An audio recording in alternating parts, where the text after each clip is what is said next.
হযরত আবুল বরকাত সৈয়দ আলী মুহাম্মদ মারেহ রবি রহমতুল্লাহ তাআলা আলাইহি মহান কাদেরিয়া ও রজবিয়া আত্তারিয়া সিলসিলার 34তম শাইখে তরিকত।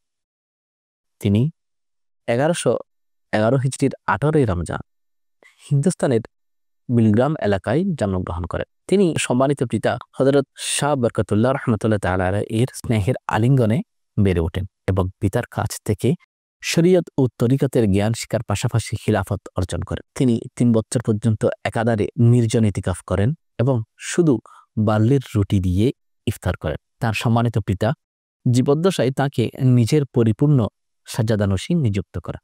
এমনকি কোনো তালিব তার খিদমতে এলে তিনি বলতেন, আলে মুহাম্মদের নিকট যাও, সে আমার কাঁধের বোঝা অনেকটা হালকা করেছে এবং আমাকে শান্তি ও সমৃদ্ধি প্রদান করেছে।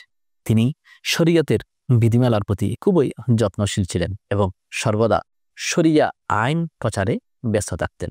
তার বরকতে মারেখ রার ও এর পাশের লোকজন অত্যন্ত উপকৃত হয়েছেন। তার প্রায় 22 জন সম্মানিত খলিফা ছিলেন, যাদের মাধ্যমে কাদেরিয়া সিলসিলা ব্যাপকভাবে জনসাধারণের মাঝে জনপ্রিয়তা লাভ করে। 1164 হিজরির 16 রমজান সোমবার রাতে তিনি ওয়াফাত লাভ করেন।